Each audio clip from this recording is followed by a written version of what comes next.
A Rádio Madalena, em parceria com o canal O Que Rola na Geronto, apresenta o seguinte programa. Olá, nós estamos aqui com mais um episódio, com mais um encontro do canal O Que Rola na Geronto. Eu, Marília, Carlos Lima, Sérgio Pascoal e Ieda Duarte temos hoje o prazer, a honra de receber um convidado muito especial. Trata-se do professor Marco Antônio da Silva Ramos, que vai conversar conosco sobre um tema muito interessante, muito importante. Nós vamos falar como a música é capaz de nos conectar com o mundo e com as pessoas. Primeiramente, professor, quero dar boas-vindas, agradecê-lo por ter aceito o nosso convite. Vou apresentá-lo e, em seguida, nós já vamos começar com o que nos traz aqui nesse episódio, neste encontro do canal. Bem, professor Marco Antônio, ele é professor titular, hoje é professor sênior de regência coral da ECA, que é a Escola de Comunicação e Arte da Universidade de São Paulo. Ele fez uma carreira brilhante em vários sentidos, tanto no Brasil quanto no exterior. Ele teve a oportunidade de reger peças maravilhosas, espalhadas por todo lugar que ele fez. Atualmente, ele é professor aposentado, mas continua trabalhando com coral.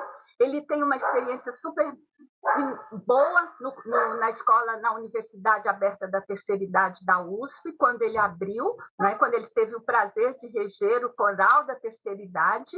E, enfim, ele continua trabalhando, exercendo aquele talento que tem, conhece tudo de música, de regência, de peças, e nós vamos ver com ele sobre este assunto. Professor, eu não poderia, já que o nosso assunto é música, começar sem fazer alusão a uma música que eu gosto muito.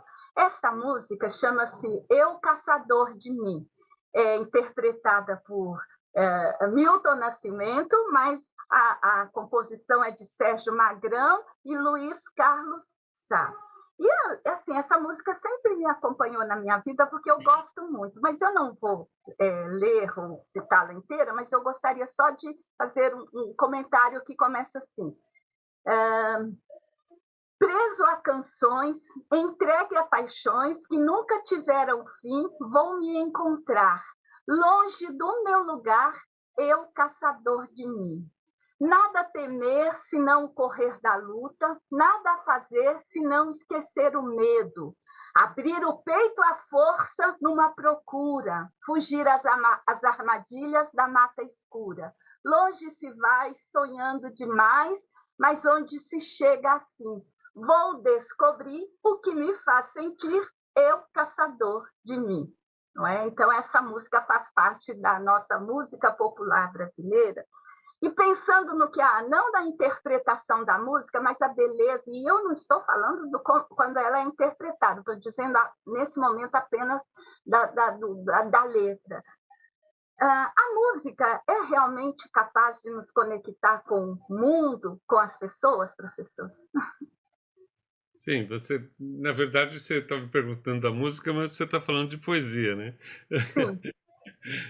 Mas eu preferia falar de música. Eu gosto bastante de poesia, também escrevi toda a vida poesia, tem até algumas canções que foram premiadas aí nos festivais da Record, da Globo daqueles anos e tudo, mas depois eu resolvi deixar a vida da música popular e ir para a música erudita, estudar, e fui aluno da primeira turma do departamento de música da ECA, né? Na verdade, eu fui um dos primeiros a pôr o pé dentro da sala de aula, né? Lá. Então é uma coisa muito bacana ter isso na história de vida da gente, né?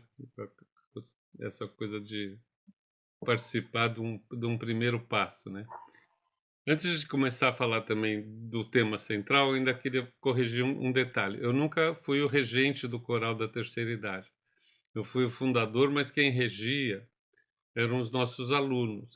Eu criei um programa Ah, onde era um coro que era regido pelos jovens, aham. cantado pelos idosos. Então criava uma forte corrente de transferência de experiências e de energias que era muito bonita, era uma coisa assim muito emocionante de ver.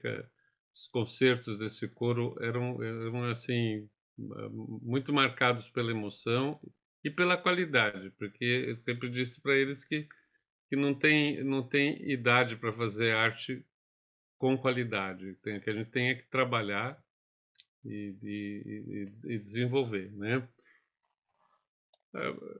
Você me pergunta como a música é capaz de conectar as pessoas, de conectar as pessoas ao mundo, o mundo às pessoas, né?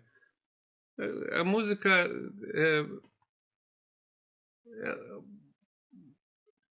é uma linguagem, dizem que é uma linguagem, né? Uma linguagem onde só existe o parâmetro, vamos dizer assim, a parte da estrutura, né? É como se fosse uma língua que só tem sintaxe, mas não tem significados, né?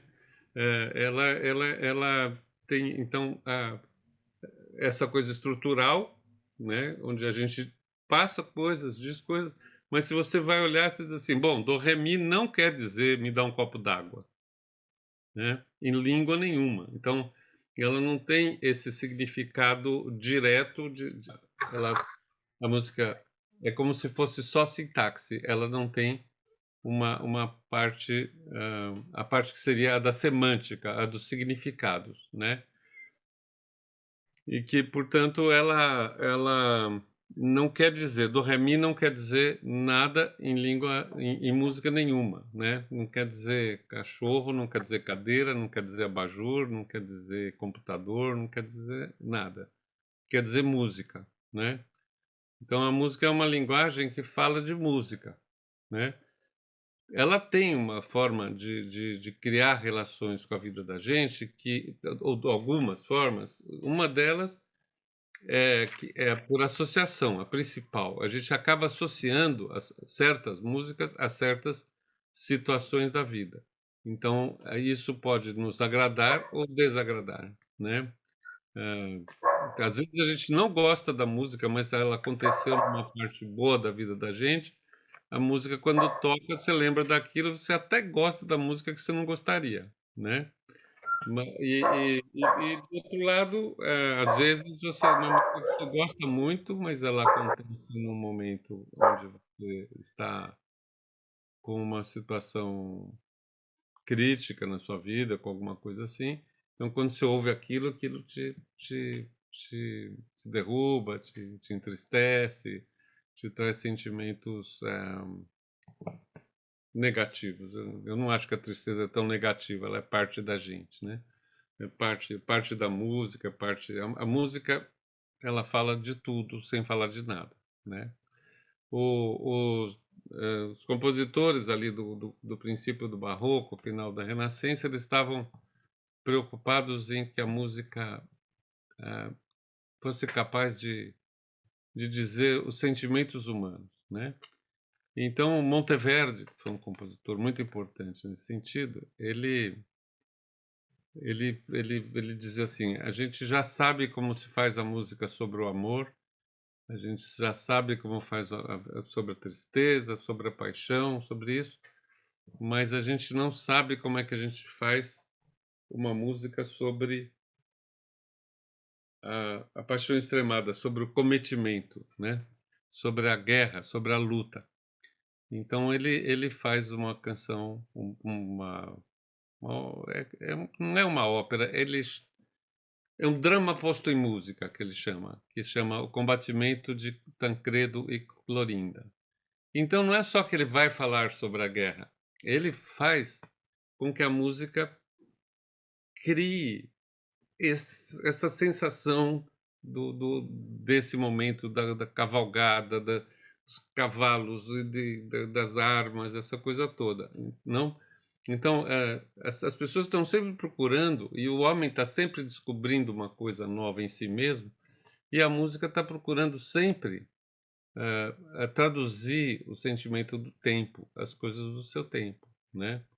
Às vezes de tempos passados, às vezes de tempos futuros, mas ela tá sempre procurando ser uma tradução, né?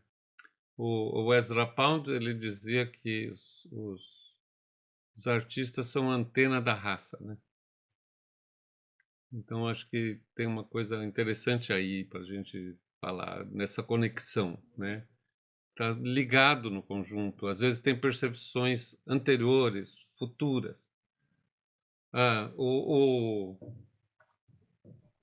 as pessoas falam que a arte imita a vida, ou que a vida imita a arte, essa coisa toda.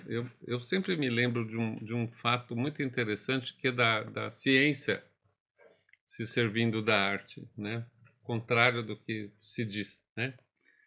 Que é quando Descartes organiza as coordenadas cartesianas, né? E se a gente prestar bem atenção, a escrita musical já tinha feito isso lá na Idade Média, né? Quase 500 anos antes dele pôr isso em termos matemáticos, mas já era o uso, já servia, e o uso é precisamente o das coordenadas cartesianas. Você tem um eixo que são as notas, as alturas, né? As frequências do som, e no outro que é o tempo, né? Então é maluco isso, né? Mas a arte está sempre criando, ajudando a criar outras coisas, assim. Eu acho que isso dá para a gente ser um começo, se vocês tiverem alguma outra coisa que quiserem perguntar, senão eu vou ficar falando aqui. Professor, eu costumo frequentar a Sala São Paulo, eu gosto de música clássica e costumo frequentar a Sala São Paulo, e tenho algumas pessoas amigas que são pessoas mais idosas do que eu e que frequentam a Sala São Paulo com bastante frequência nos diferentes concertos, né? Uma observação bastante frequente minha, em geral, é a faixa etária da Sala São Paulo. A gente tem... Não é a faixa etária. Não, mas não só faixa etária e poder aquisitivo, mas a gente tem os concertos da USESP mesmo É assim. a faixa etária, poder aquisitivo. É muito caro, é muito difícil. Mas os meus alunos estão sempre lá. Não, eu vejo muitos jovens lá, mas vejo também muitos idosos. Também concordo com o senhor que tem uma questão de poder aquisitivo, etc., mas também é possível, pelo menos nos concertos do ZESP, que são um pouco menos caros, vamos dizer assim, que outras pessoas frequentem. Mas o envolvimento, eu sinto assim, o envolvimento de muitas pessoas que estão lá, e elas vão com muita frequência, eu vou lá há muitos anos já, o envolvimento é muito importante. O senhor sente, na sua opinião, existe diferença neste envolvimento? As pessoas, a idade faz diferença no envolvimento com algum tipo de música? Por exemplo, as pessoas gostam mais das músicas mais eruditas, ou isso não tem nada a ver? Qual é a sua opinião sobre isso? Acho que não. Acho que isso não é um fenômeno de idade, é um fenômeno social, e por ser um fenômeno social, ele é econômico. No caso da Sala São Paulo, quem tem acesso é quem pode pagar. Mas se você for nas matinês do Teatro Municipal, você vai notar que está lotado de garotada, né? E também eu percebo muito na minha vida que, sim, eu já regi coro infantil, eu regi 2 coros de escola, do Rainha da Paz e do Nossa Senhora das Graças, criei esses 2 coros. O do Nossa Senhora das Graças existiu até começar a pandemia, e eu criei em 1979, nunca parou, né? Eu vejo na vida coral, a gente vê de tudo, sabe? Depende um pouco do espírito do regente, como é que ele se comporta, o repertório que ele traz, a roupa que ele usa, a linguagem que ele utiliza, como é que como ele se comporta, ele vai atrair mais uma faixa etária ou outra, né? Então, regentes mais jovens são mais aptos, eu percebo isso, a motivar a garotada mais nova, adolescentes e tudo, né? Porque é um pouco mais velho, mas ainda é jovem o suficiente, né? Mas não é, eu não vejo isso como um impeditivo. E eu acho que a música clássica, ah, é, eu nem gosto muito do termo música clássica, né? Eu falo de música erudita, no sentido, né, os franceses falam musique savante, né? Música de quem sabe, né?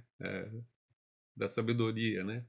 Porque o que muda, a nossa música popular, se você comparar os diversos níveis dentro dela, algumas são mais eruditas que outras, algumas têm mais saber de linguagem. Se eu pegar a música do Tom Jobim, ela está muito perto de Schubert, né? Então, a gente... eu nem gosto muito de separar assim, mas o que eu percebo é que vai mais da cultura de um povo, de como o povo tem estudo, tem acesso, às portas culturais que são abertas. Então, aí sim, é conectar, né? Você também, não só a música conecta as pessoas, como a gente tem que abrir as portas de conexão da música para as pessoas, né? Essas portas são um ensino, por exemplo, assim, quando acabou assim, quando o Villa-Lobos, todo o movimento do canto coral, do canto orfeônico que ele fez, e criou uma bolha ali na história do Brasil, né? Aquilo parecia, para minha geração, que veio depois, né? Parecia tudo um pouco careta, um pouco assim, né, muito hino, uns temas que não tinha nada. Mas foi dali que brotou um saber musical que produziu um Chico Buarque, que produziu porque o saber do grande compositor e dos grandes compositores como Mignone, Villa-Lobos, o Lourenço Fernandes, os grandes compositores dessa época, o Vieira Brandão, esse saber se espalhou pelas crianças, pelas escolas. Então, não é à toa que hoje a gente tem nas salas de concerto pessoas de mais idade, que são pessoas que tiveram acesso no banco escolar. Então, é social, entendeu? Acho que isso depende de política de governo, depende de política das pessoas, das universidades e de sair abrindo portas. Professor Marco Antônio, Sérgio, quão importante é a música na nossa vida? Eu acho que isto é algo que os idosos, uma boa parte dos idosos tem. E eu queria falar um pouquinho de uma experiência que eu tive na minha vida, né? Eu, quando jovem, eu participei de coral, né? E o coral era um coral mais específico, era coral com canto gregoriano. sim. E era uma coisa que até Eu eu também. estudava latim, mas eu até entendia um pouco do que se cantava, mas o mais importante era a música. É isso que você falou, né? A música não é uma linguagem que não é igual a uma linguagem falada. A música, o dó, ré, mi, não significa eu quero isto. O dó, ré, mi é uma sensação. Na verdade, a música traz uma sensação. E aquilo, para mim, cantar naquele coral, como fala o canto gregoriano, me elevava a alma. Quer dizer, que era uma coisa fantástica, mesmo sabendo que o canto gregoriano não tem tantas variações como nas outras músicas, né? E Mas eu era um queria, motivo, né? então eu queria lhe perguntar qual a importância da música para os idosos? Porque isto, mesmo que eles não saibam ler a letra, ler a música, as notas que estão na pauta, é eles cantarem, ouvirem, né, o que isto importa para a vida deles, o que transforma isso.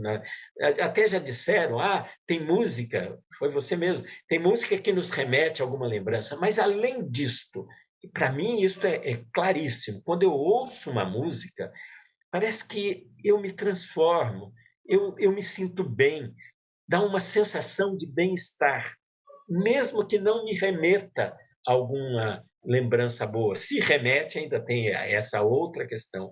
Então, como é que é a sua experiência como regente de coral e trabalho com os idosos? O que tem visto de importância de mudar a vida dos idosos em termos de qualidade? Olha, eu acho que quem procura a música para fazer música com idade é porque já gostava de música há muito tempo. Então, não é que vai mudar, mas vai dar vazão a um movimento que já veio na vida dessas pessoas. Muitas dessas pessoas que chegavam para a gente, por exemplo, lá no coral da terceira idade, tiveram desejo de cantar a vida inteira, mas não cantaram. Então, ali a gente não filtrava por já ter cantado ou não ter cantado, né? Então, o trabalho que a gente fazia levava todo mundo que a gente também tinha um limite, de caber na sala, né? Porque na USP, você sabe, você abre uma coisa, vira uma, né? Se tiver 500 cadeiras, elas vão ficar lotadas, né? Mas a gente, o trabalho que a gente sempre teve preocupado em fazer foi em permitir que as pessoas se aprofundassem na linguagem musical. Então, o fazer musical, acho que ele tem várias coisas. O fazer coral tem outras, próprias, porque ele trabalha a sociabilidade, ele abre um caminho de encontro, de um pouco às vezes a velhice traz solidão, ali é um espaço para superar essa solidão, né? Mas se respira, abre, toma ar, fazer alongamento, que andar aquelas distâncias todas da USP, né? Essa minha tia, até ela parar, que ela parou com 90 e não lá vai pedradas de cantar, ela, ela ia com a bengalinha dela, com grande sacrifício e dor que causava caminhar para ela, e nunca faltava. Toda sexta-feira, às 2 horas da tarde, ela estava lá. Então, como ela, outras, com mais dificuldade até do que ela, né? E também tinha uma coisa muito bacana que eu acho que é possível e depende, é claro. Dentro da USP isso é um dado, mas por aí não é. Mas lá que era a convivência entre classes sociais. A coisa ali era aberta e havia uma convivência, não tinha nenhum tipo de barreira desse tipo, né? Quer cantar? Vamos cantar, né? Então, eu acho que tem vários componentes assim que vão fazer. Agora, tem uma coisa que eu não entendo direito, não sou médico e não sei nada disso. Mas uma vez uma colega, uma coralista minha, psicóloga, assim, uma pessoa com muita formação e também o marido dela era um psiquiatra muito conhecido, o Dr. Bashir, né? E eles uma vez me trouxeram um artigo que mostrava que o começo desses estudos da neurociência, né, que os músicos eruditos que sabem ler música, tocam usando a partitura e produzem música, têm 2 milímetros a mais de massa cinzenta do que o comum dos mortais. Isso me fez entender que uma coisa que eu sempre notei. Eu comecei minha mãe era professora de música, meu pai já cantava, ele era advogado, mas eu gostava de ópera, cantava em clube amador de ópera, essas coisas todas. Eu também comecei cantando em coro gregoriano, viu? Lá no Liceu Pasteur, que é onde eu comecei a cantar, né? Com bem pouca idade, né? Mas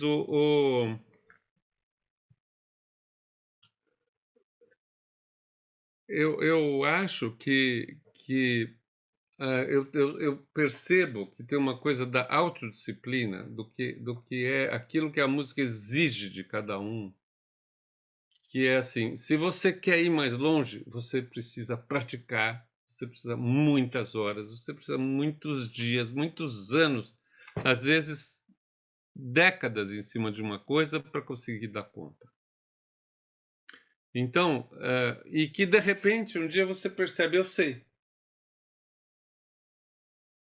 E esse eu percebe, eu sei, eu acho que é uma sinapse nova, sabe? Alguma coisa que se estabeleceu.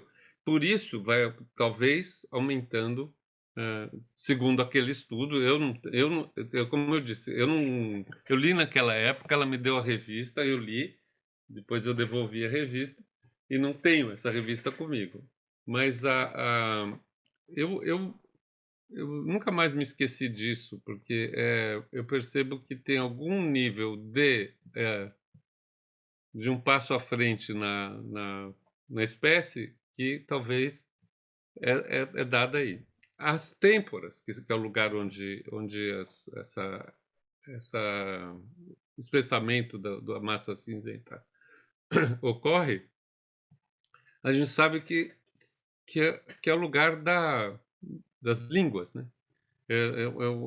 Onde o cérebro processa as línguas, né?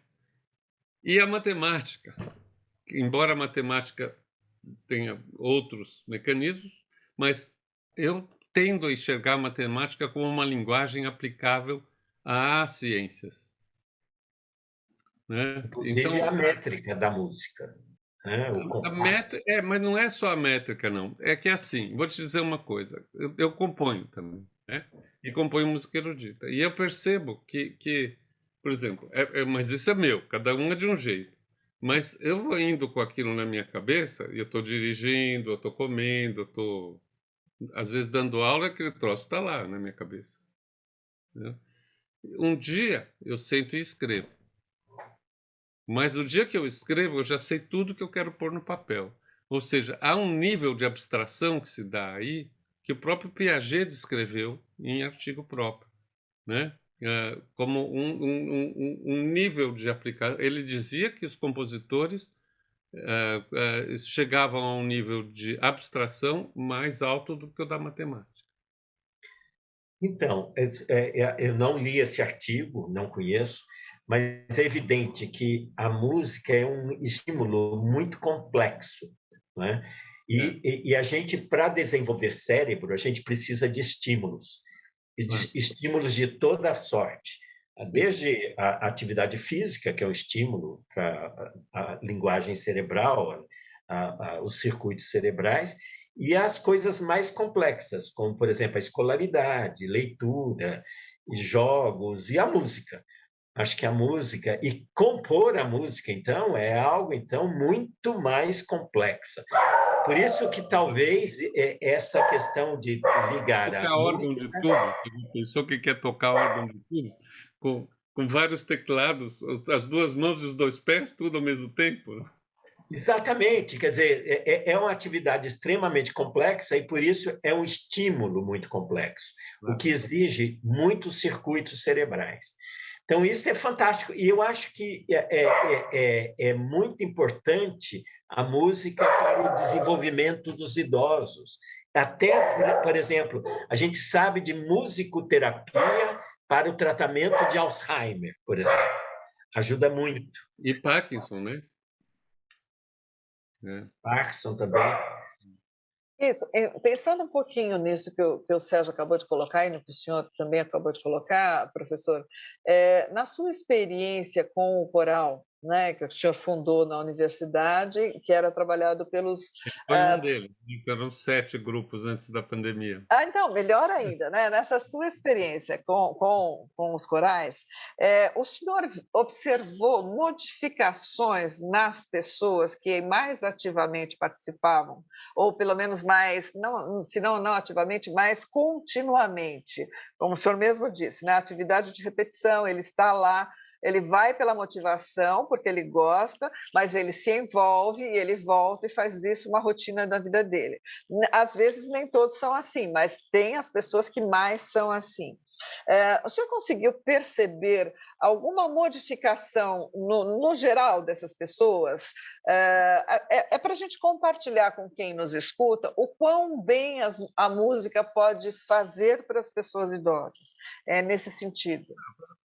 Para as pessoas idosas vai fazer bem sempre, de todas as formas, porque faz bem de muitas maneiras. Às vezes não é só fazendo música. Hoje a gente tem essa maravilha que são as plataformas de música, de vídeo. A gente pode ouvir música de tudo quanto é canto do mundo, né? Então, eu acho que até isso, que é você ouvir outras culturas, voltando para a questão da conexão, né, Marília? Quando você se aproxima de muitos tipos de música, e não só daquelas que você já gostava, né? Isso eu acho que o torna uma pessoa mais maleável para a vida, sabe? Com menos preconceito, com menos ódio, sabe? Você vai entender o que é o outro. A música é muito capaz de mostrar o que o outro é, né? Eles assim, puxa vida, né? Esse sujeito fez isso daqui, mas olha a cara dele, nossa, tem uma cara de mal, mas que música maravilhosa que ele faz. Você vai conversar com ele, ele não tem nada de mal, ele só tem cara de mal, né? Né? Então, e às vezes ao contrário, né? Tem notícia de compositores que eram horríveis, pessoas horríveis, assim como ser humano, né? Mas que fizeram músicas que mexem com a gente para a gente se tornar um ser humano melhor. Então, é tudo muito complexo. Eu acho que a gente ainda está muito no começo. A gente ainda está muito no começo como raça, né? Acho que ainda a gente, como raça humana, é a única que eu reconheço, né? O resto é bobagem, né? Então, a gente existe como uma unidade e a gente precisa aprender que a música pode ajudar nisso. E eu acho que ela ajuda bastante, né? Eu me lembro no período no período em que o mundo estava muito dividido, né, entre quem estava dentro da cortina de ferro, quem estava fora da cortina de ferro, essa coisa toda, né? E a gente sabia muito pouco do que se passava lá, do lado de lá, né? E aí, por algumas coincidências da vida, eu comecei a ouvir a música que se fazia na Bulgária, que se fazia na Polônia, que se fazia. Ficava ouvindo na Hungria, né? Fica ouvindo aquelas coisas assim. Gente, como é que isso funciona, né? Música popular, hein? Música das vilas. Não estou falando de música erudita, não estou falando de música da rua, sabe? Então, para mim foi uma maneira de me aproximar e entender que o mundo não estava dividido. O que estava dividido era o dinheiro, né? Que é sempre isso. As guerras se dão por conta da economia, né? Então, eu acho que nesse sentido, sabe, a música, tanto ouvir quanto fazer, é, pode criar pontes, pode criar contatos, ampliar as tomadas que a gente tem para se conectar com a humanidade como um todo. Uhum. Eu vejo um pouco assim, é uma visão um pouco otimista, talvez, né? Não sei. Professor, eu vejo a música como um elemento terapêutico, né? Para mim, funciona muito como um elemento terapêutico. Inclusive, para eu trabalhar no meu trabalho, eu uso bastante, né, recurso de música. Agora, em relação a alguns idosos, né, e aí eu falo de idosos com alguma particularidade, por exemplo, pessoas até que têm um componente um pouco mais depressivo, né, e saudosista. Algumas pessoas, elas idosas, né, elas têm na música muitas vezes aquilo até que você já falou um pouco, né, de de que lembranças essa música traz. E que mesmo que sejam lembranças positivas, para algumas pessoas isso não funciona muito bem, porque fica aquela lembrança de um tempo perdido, de uma juventude perdida, algum lugar que eu não faço mais parte. É o famoso no meu tempo era assim, no meu tempo era melhor, enfim. Então, para essas pessoas, a música às vezes ela acaba sendo um componente não muito agradável, né? E aí você falou até um pouco, né, de que assim, traz tristeza, tristeza será que seria ruim? Então, assim, o que você diria para essas pessoas, né, que tem na música alguma coisa mais angustiante, de essa sensação de um tempo que passou, um tempo perdido, que não é perdido, né? A gente sabe que não é perdido, mas essa é a sensação que eles trazem. O que você diria para essas pessoas? Talvez sair do lugar de ouvinte e mudar de lado, ser um cantante, seria um caminho? O que seria interessante de pensar nesse sentido? O Sérgio falou um pouco dessa coisa da terapia, né? Das terapias para os problemas mais sérios. Mas, olha, eu acho que eu não tenho nada para dizer, porque entre os meus alunos, frequentemente eu tenho alunos depressivos, eu tenho alunos fortemente autodestrutivos, às vezes, né? E eu acho que e muitas vezes eu consigo, eu sempre empresto a essas pessoas a minha solidariedade, né? Que eu acho que é o que do meu papel. Eu não sou psicólogo, eu não sei fazer terapia, eu não consigo ajudar de outra forma. Então, eu tô com eles. Quando alguém me procura, eu escuto, aconselho em termos da carreira, né? O que eu percebo no meio disso tudo é que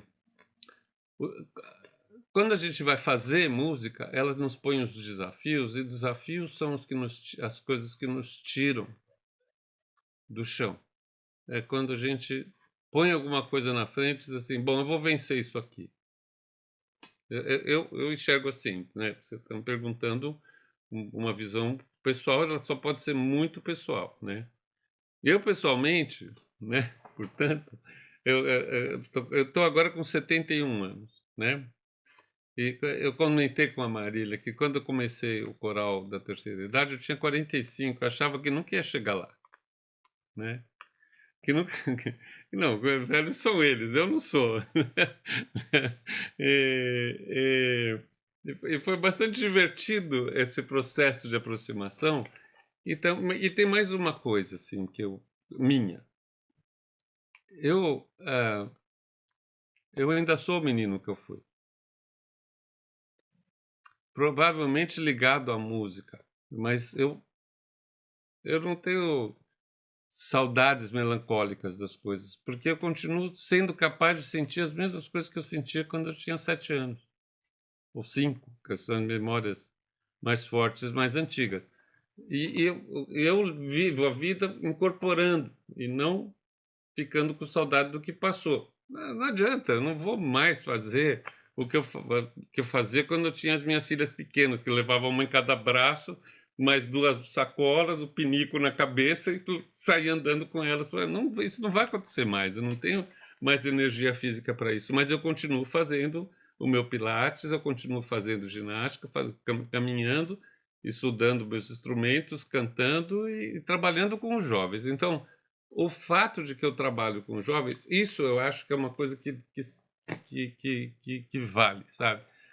E que eu vejo em mim. Eu fiquei até o fim da minha carreira na USP, até eu me aposentar, eu comecei a reger o coral da ECA com 81 anos, em 1981. Eu tinha, portanto, 31 anos. Eu fiquei 40 anos na frente desse povo. Sempre eles tinham 17 anos. Entendeu? Então, houve sempre a necessidade de me retorcer para entender o que é agora. O que será que eles estão pensando? O que é essa gíria que eles estão falando quer dizer? Meu Deus do céu, o que está acontecendo aqui na minha frente? E isso foi me ensinando a ter uma maleabilidade pessoal e interior muito grande. Agora, eu não sei como, não tem receita, né? Entendeu? Eu não sei, isso não é receita para ninguém. Eu estou falando de uma experiência, que é uma experiência minha, né? Eu não sei da receita, eu sei fazer. Os alunos eu faço eles estudarem, trabalharem, puxo, né? Eu estou lá, eu ainda rejo um coro de jovens, né? Da graduação, é um coro chamado Coro de Câmara Comunicantos. Comunicantos é o nome do nosso laboratório na USP, né? Eu já não sou mais o coordenador, a coordenadora agora é a professora Suzana Cecília Igaiara Souza, ela continua com a coordenação do trabalho todo, mas a gente tem esses coros, por exemplo, um coro que a gente conseguiu manter até aqui, além do coral da ECA, que é curricular, né? Mas o coro que a gente chama de coral escola.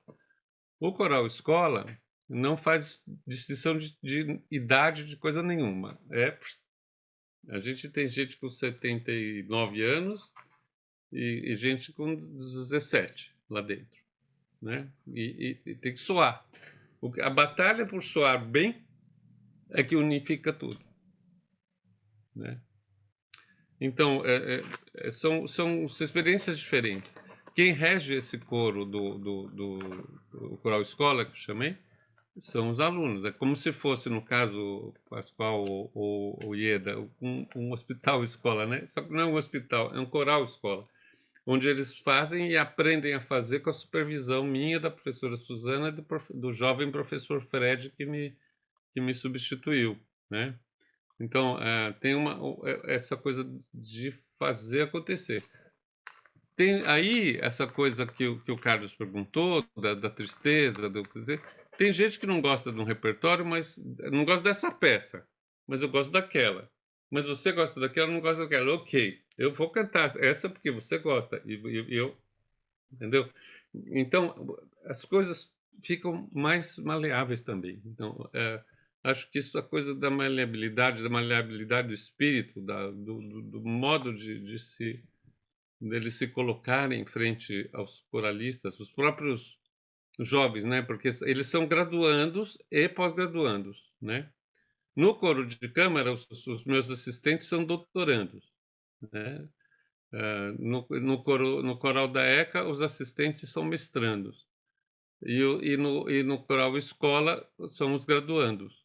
Então, os graduandos aprendem a reger ali com o coro, com cara do coro que eles vão pegar lá fora quando eles se formarem. Ninguém começa regendo o coro do Teatro Municipal ou da USP, entendeu? Tem que saber fazer a vida como ela é lá fora. Então, eu criei esse laboratório com essa cara, com a ideia de que as experiências têm que ser trocadas, que é a única maneira, né?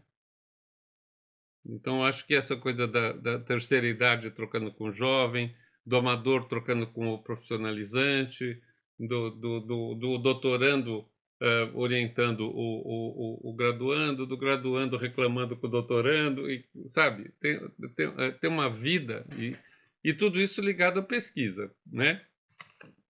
A gente não faz pesquisa na área médica, ou nessas áreas que a gente está falando aqui, não faz. Isso tudo que a gente está falando são reflexões de um artista quando velho, né? Não de um artista quando jovem, do Joyce, né? Mas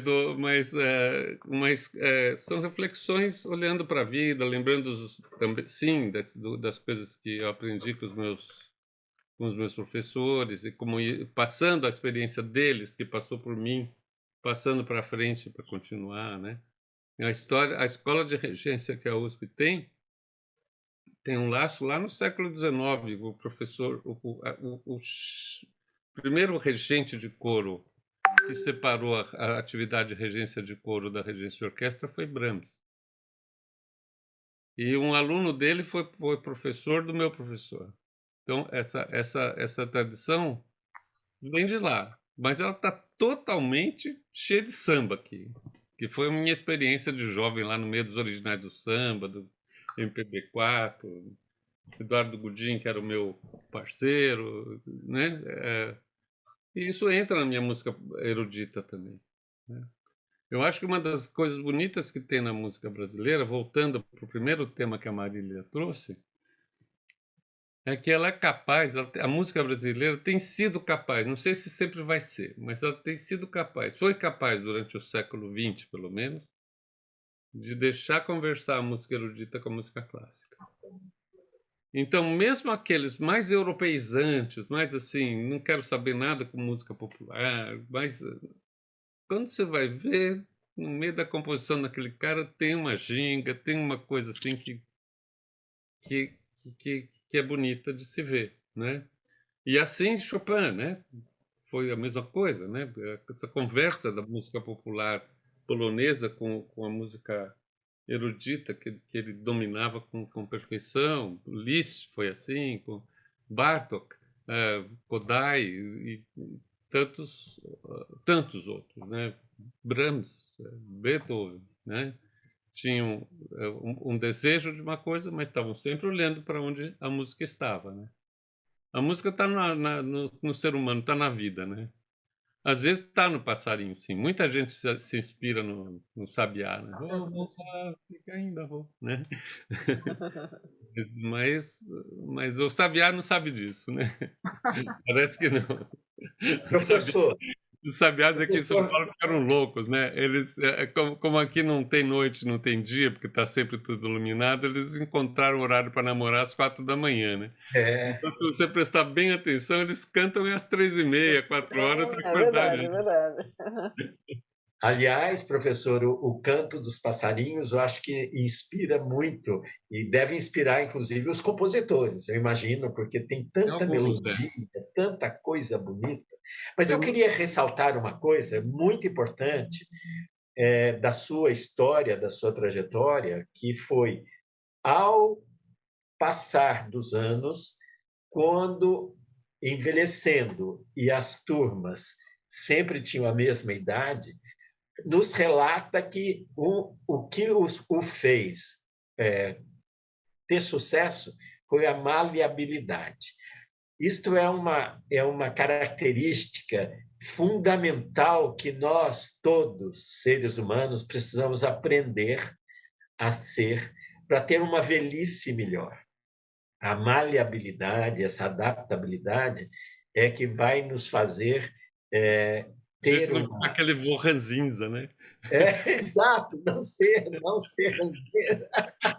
Então, eu queria ressaltar isso, porque isso é um ensinamento que está nos deixando aqui nessa entrevista muito importante. Quer dizer, a sua história de sucesso na regência se deveu a essa sua vontade de ser maleável, vontade de ouvir o outro, vontade de aprender o outro, e não aquela de ser aquele professor antigo que só falava vocês façam assim, mas eu entendi que isto foi muito importante para os alunos, mas muito importante para você, porque É. isso fez deu a chance de viver o tempo todo, né, sendo partícipe e ativo. Muito obrigado por esse ensinamento. Eu também, Sérgio, eu quero endossar sua palavra, porque eu anotei aqui, professora, adorei essa frase que o senhor disse. Eles tinham sempre 17 anos e o tempo estava passando na sua vida e eles estavam chegando, então foi perfeito. Professora, a gente precisa terminar, mas assim, muito agradecida pela sua participação, né, pelos seus ensinamentos. Muito obrigada mesmo. E para terminar, será que se eu lhe perguntar ou eu pedir isso, o senhor completar essa frase para nós de tantas coisas lindas, tantas informações, tanto conhecimento que o senhor nos passou, assim, completa essa frase para mim. Música é para você. Música é aquilo que tiver que ser. Ai! Ótimo! Abriu a janela. Pronto, não é? Está muito aberto. Perfeito. Música é isso mesmo. Tem significado para nós. Então, Muito obrigada, Ieda, Carlos e Sérgio. Querem dizer uma palavra final? Pessoal, muito obrigada. Professor, muito obrigada pela sua participação aqui hoje. Eu acho que ouvir o senhor vai trazer um novo olhar para as pessoas sobre a questão do olhar para a música mesmo e do vivenciar a experiência musical. Quero agradecer muito o senhor ter compartilhado isso com a gente aqui e com as pessoas que nos escutam. Eu queria dizer, professor Marco Antônio, quão satisfeito eu estou hoje, porque a música, para mim, é importantíssima na minha vida. E ter alguém que nos conte da música, da forma como nos contou aí do dia a dia, como é legal a gente entender um pouquinho do universo, né, de quem está imerso na música. A gente vive a música de uma outra forma que não a sua. E ver como você usou a música para não só se enriquecer profissionalmente, enriquecer que eu falo não monetário, mas enriquecer profissionalmente, né? E ajudar os outros é uma coisa fantástica. Eu queria agradecer em nome de todos aqueles que aprenderam consigo. Eu queria agradecer porque eu sinto que eles foram muito tiveram muita sorte de ter você como professor. Muito obrigado por suas palavras. Eu queria terminar dizendo que eu fiquei com muita vontade de entrar para um coral e cantar. Vem cantar no coral escola. Aliás, a Marília devia ter cantado aquela música inicialmente. Pois é, imagina que eu ia fazer isso na frente do professor, mas nunca. Você canta, Marília? Não, de jeito nenhum, mas eu amo música, professor, amo música, elas me são companheiras, viu? Muito, gosto muito. E a palavra final é sua, professor, devolvo e logo em seguida nós já faremos o encerramento. Bom, eu queria agradecer a oportunidade de estar com vocês e dizer essas palavras assim, sem pretensão nenhuma, né? Porque são palavras que a gente escreve tanto na vida acadêmica, né? Tem que justificar tudo tem que ter uma fonte, não sei o quê. Então, de vez em quando, poder falar assim, sem ficar tão amarrado a bibliografia, né? Tem um lado bacana de dizer as coisas que são... não é porque não é bem memória isso daqui, né? É mais... eu acho que é uma reflexão, um pouco um depoimento, mas... Eu gostei de estar aqui com vocês. Achei as perguntas muito bacanas, muito pertinentes. Achei vocês muito atentos. Isso é uma coisa bacana, porque acho que houve um caminho de ida e volta, apesar da gente estar isolado pela pandemia, né? Olha, os ensaios que eu estou fazendo com o Coral Escola são assim. E vocês sabem que não dá para todo mundo falar ao mesmo tempo, portanto, não dá para cantar ao mesmo tempo. Mas a gente ensaia cada um individualmente, e em grupo, porém individualmente, e depois eles vão indo, aprendem, estudam a canção junto com a gente, gravam, mandam e a gente daí vai somando em edição, com edição de áudio, né? Edição de áudio e de vídeo, né? Se vocês puderem, tiverem a curiosidade, a gente tem um canal no YouTube que se chama Comunicantos, é o canal do Comunicantos. Então ali tem as coisas que a gente vai fazendo, vai lançando, as coisas todas do nosso laboratório estão lá. Tem algumas coisas com nível muito bacana, muito bonitas assim de se ver.